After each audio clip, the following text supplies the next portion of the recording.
Yeah. Yo, what's up, guys? Nurarihyon Game Vlogs here to bring you an anime chart. I haven't done one of these in a while. I think I'm overdue, so let's go ahead and get into it. Plus, I'm about halfway, a little bit over halfway through with most of the newer summer season anime, so I figured this would be a good time to go over some stuff. So first thing I'm going to do is WataMote, because I actually watched the newest episode tonight. I think it's episode 8.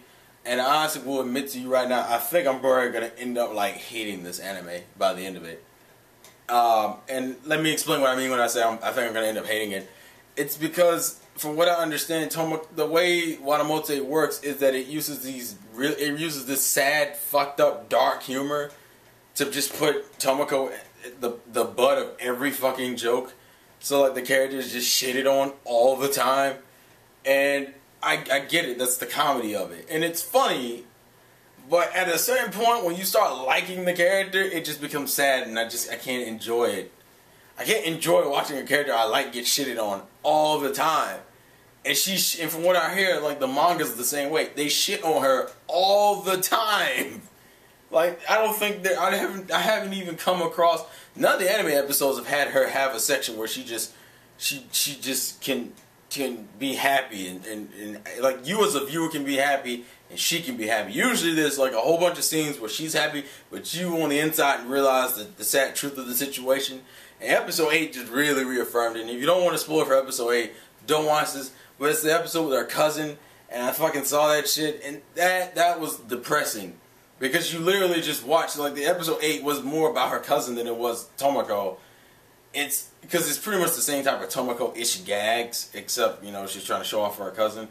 You pretty much watched a cousin who idolized her older cousin.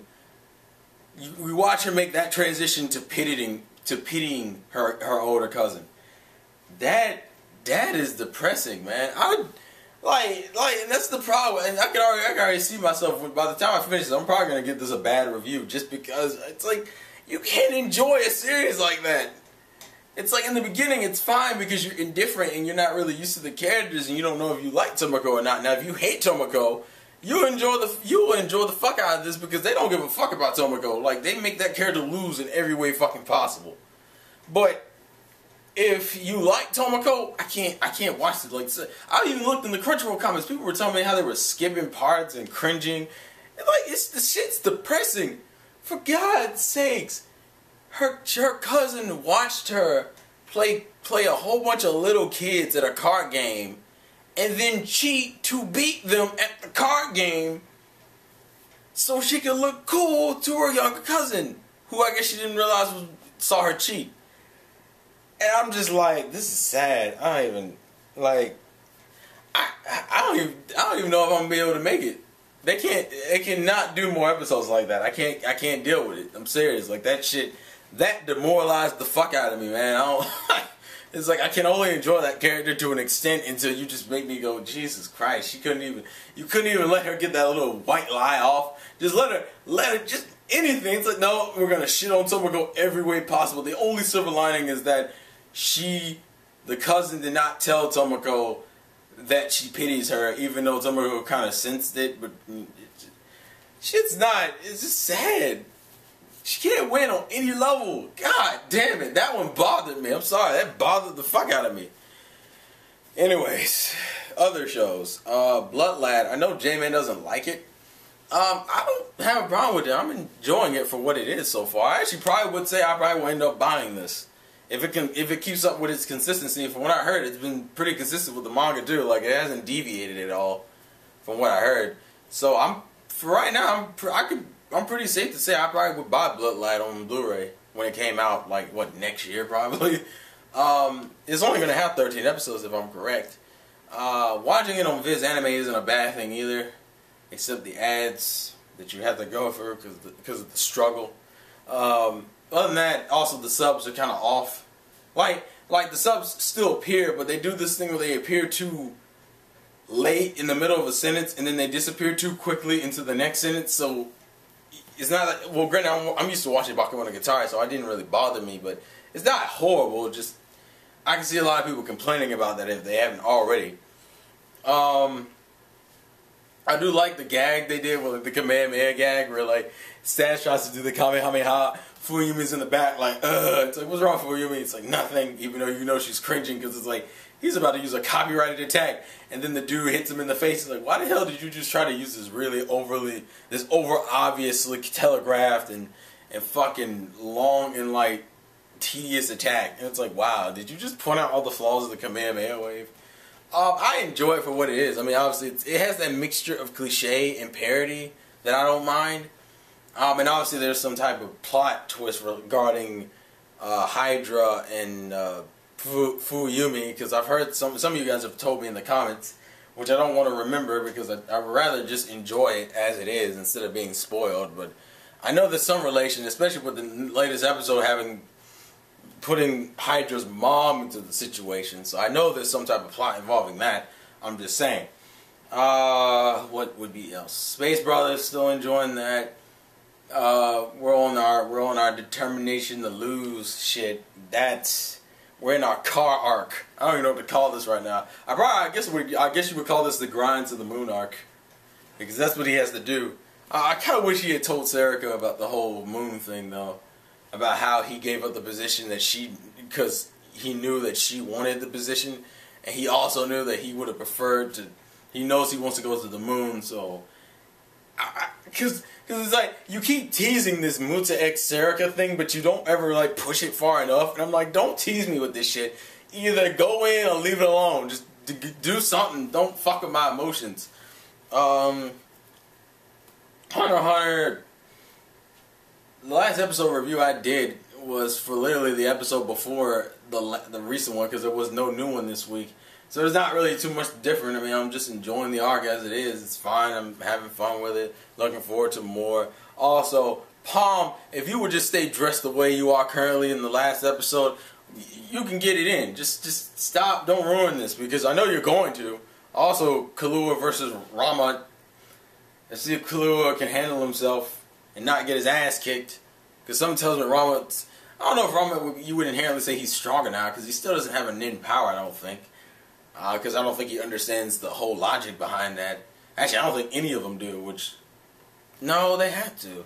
I think the king would, at least. The king and the servants would. I don't know if anyone else does, though. But, you know, that's interesting. I'm enjoying that. People say it's going to get dark. I kind of expected that, considering all that fucking beautiful-ass setup. It better get dark. I'm going backwards from what I usually watch. One Piece... It's One Piece. I mean, the manga. I'm enjoying the anime. I find it kind of funny how they use that whole get a grip scene from Zoro as Luffy's waking up from a filler move. Actually, I don't remember if that's actually canon or not. You know, where fucking Monet puts him to sleep and he in the get a grip thing. Zoro says in his mind, wakes him up and he kicks the ground. And I don't think that is canon though. I think they exaggerated that scene so they could draw him out by having him like pass out to some snow, which really didn't make sense anyway, because it's like, wait a minute, the nigga's been frozen by Aokiji before. It's like, you can't be and plus that the nigga was like frozen wet earlier in the arc. So I was like, what the fuck? I don't know. What else? Nura season 2 is better, but fucking it's better, but meh. Yeah, meh. That's all I'm gonna say. Rickroll got his second power up in this season, or just a few episodes ago. So meh. That's all I'm gonna say to that. Friday would be Accel World, which I'm it's not like I don't like Accel World, but the biggest problem I'm having with it is like Accel World keeps doing this shit where it will randomly speed up or skip parts for the sake of episode length. I think because it's like especially with this fucking not Yukiona, is that whatever the name of that the name of the place that Kuriyuki Hime is visiting with her friends in the class in the senior class, the little side story arc they're in currently, because they break Brain Burst logic, like you know the logic how Brain Burst lasts like a few seconds, like matches, like time goes differently in both realms. But they like do this thing with the girl coming in there and hooking up her shit to Brain Burst, which didn't make any sense because she shouldn't have been able to do that, considering the Brain Burst thing is literally in the measure of seconds. Like, it's really, really quick. Like, it would take, like, I remember them saying in the beginning of the anime, it was like, the time difference was retarded. Like, you could literally spend a fuck ton of time in Brain Burst and only be spending a minute in the real world. If that's the case, then how the hell was she able to go into that situation and hook up her Neuralinker and shit? That didn't make any sense to me. But, and they've done this before, like at the beginning of the anime, they did this shit with the whole Taku Haru versus thing in the beginning of the anime.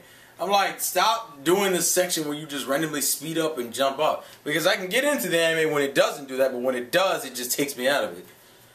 Fate Zero is just fucking G. The shit Kiritsugu had to go through in his back. Because we just finished, the anime, Neon Alley just finished airing his backstory. Oh, that's rough. That's rough to do as a child and as a teenager. Those two episodes, oh lord. Also the shit with Kire and Archer. Oh god. Oh, Jesus Christ. You can understand where Kiritsugu's mindset comes from, and something tells me fucking what's her name? Maya? Not Maya. Iris Veal. Something tells me Iris Veal is probably gonna die, but considering what we find out what she is, which is an FMA reference. Well, to me, because I seen FMA first. That was interesting, but fucking Fate Zero is on point. And then K. I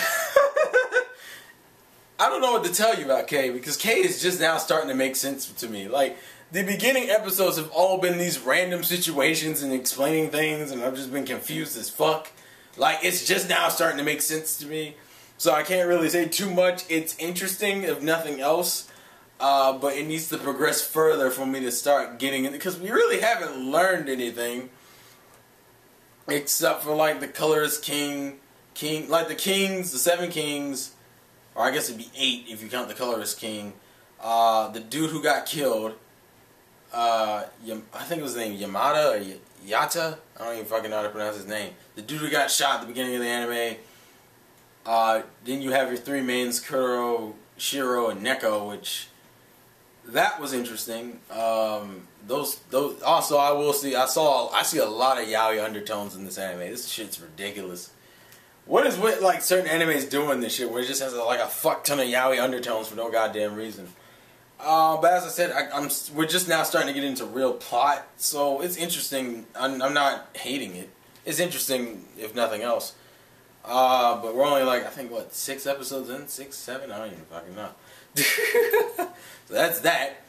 Now going further back, we have that would be Friday's shit. Oh yeah, Silver Spoon. It's getting better, but it's still that kind of weird shit with me. Like, it's not bad, but it's. I think it's because the start feels so weird. Plus that we don't know Yugo's backstory or Hachikin. It's like Kinjiro. It's like Mayo Chiki's main character, Kinjiro. Chikinjiro.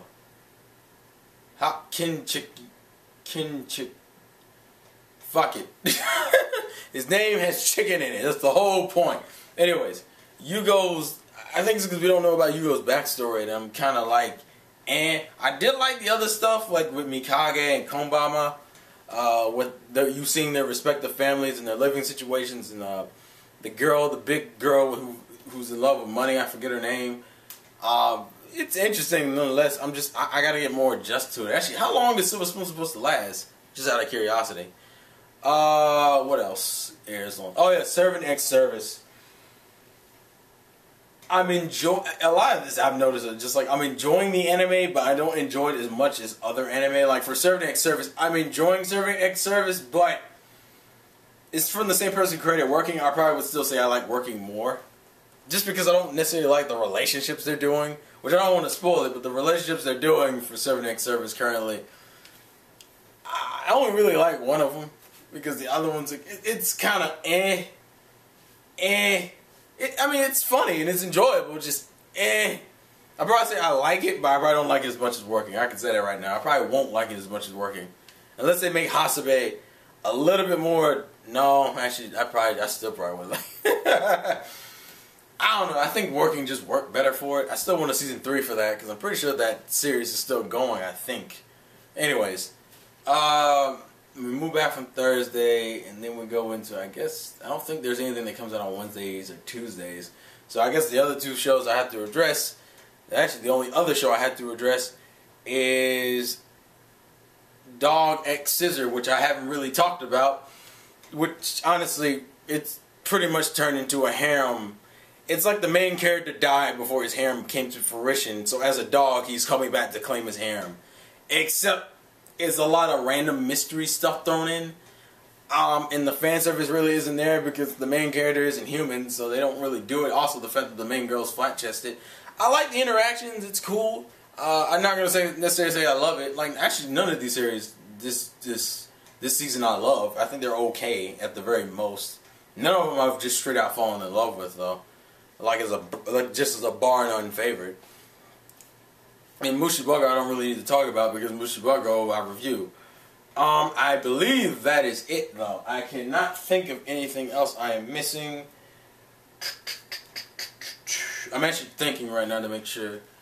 Because I mentioned all the stuff I watch on Crunchyroll and Neon Alley and, you know, One Piece Official. Yeah, that's everything I watch. I don't know, the season isn't bad, just kind of like meh. And what makes it worse is that the next season doesn't look like it's going to be too much better. Like, I haven't found that series I'm just like, oh my god, I need to watch.